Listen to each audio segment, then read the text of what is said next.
जब बहू ने खा ली हंसने वाली दवा। किशनगढ़ गांव में कीर्ति अपने बेटे दिवाकर और बहू अंशु के साथ रहा करती थी।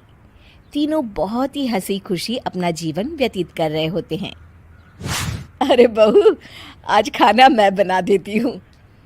नहीं माँ जी, आप क्यों तकलीफ कर रही हैं? आप आराम कीजिए, खाना मैं ही बनाऊंगी। कितनी अच्छी बहू मिली है मुझे, भगवान ऐसी बहू सबको दे। सब कुछ ठीक चल रहा होता है कि एक दिन गलती से अंशु हंसने वाली दवा खा लेती है।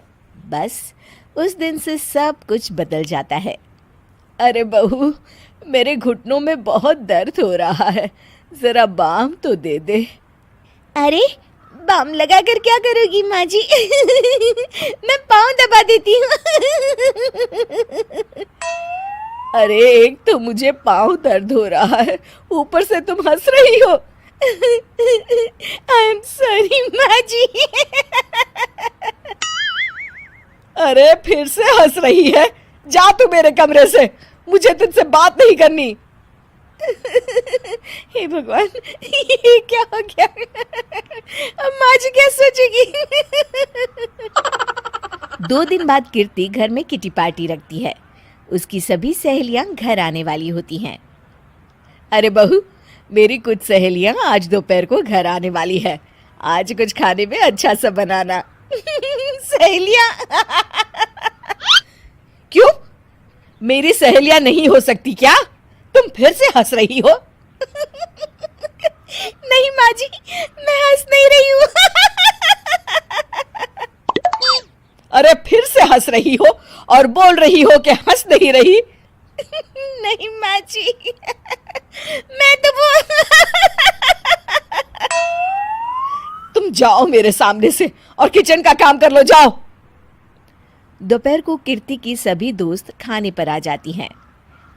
अरे वाह, घर तो बहुत सुंदर सजाया है कीर्ति। अरे मैंने कहा, ये सब तो मेरी बहू का कमाल है। अरे वाह, बड़ी गुनी है तुम्हारी बहू तो। हाँ हाँ, खाना भी अच्छा बनाया है। हाँ, बहुत ही गुनी है। तो हमको नहीं मिलवाओगी क्या, या छुपा कर रखोगी अपनी हीरे जैसी बहू को?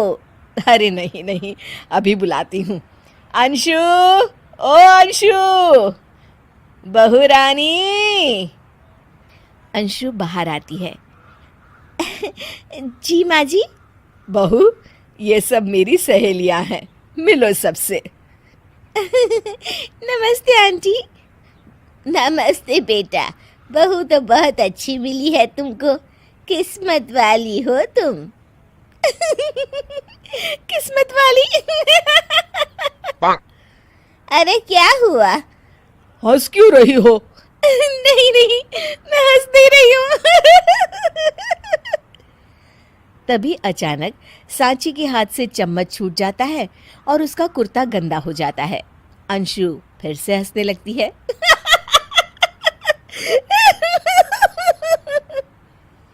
इधर सब सहेलियां गुस्सा होकर चली जाती हैं। कीर्ति भी नाराज होकर अपने कमरे में चली जाती है।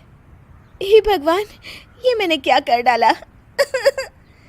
इस तरह से तो माँ जी और उनकी सहेलियां नाराज हो गई।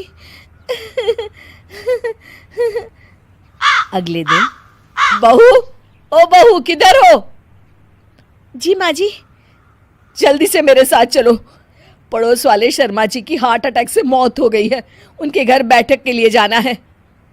अंशु तैयार होकर आ जाती है। थोड़ी देर में दोनों शर्मा जी के घर पहुंच जाती हैं। वहां पर सब रो रहे होते हैं।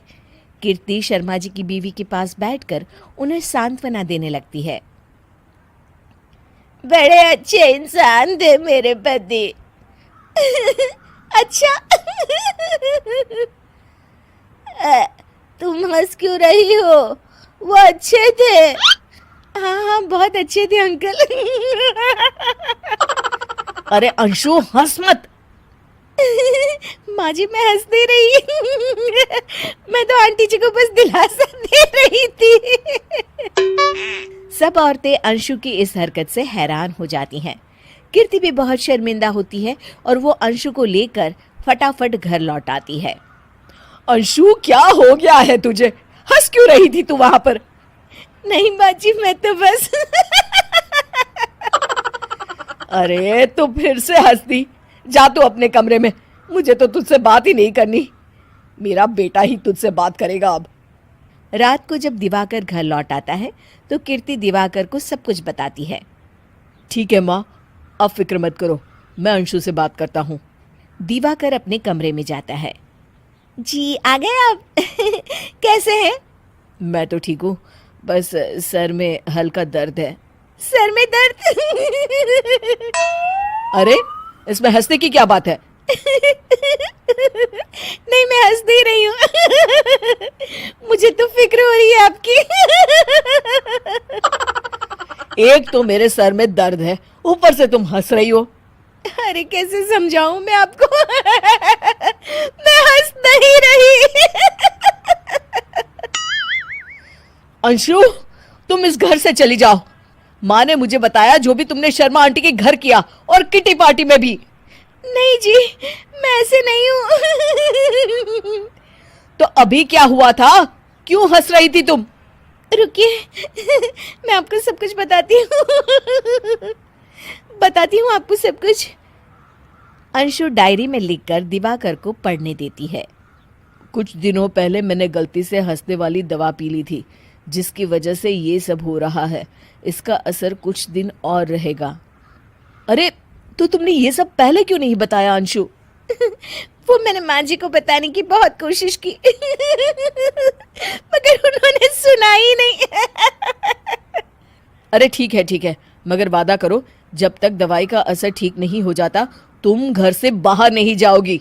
नहीं जाऊंगी और हंसूंगी तो बिल्कुल नहीं लो, तुम तो फिर से हंस दी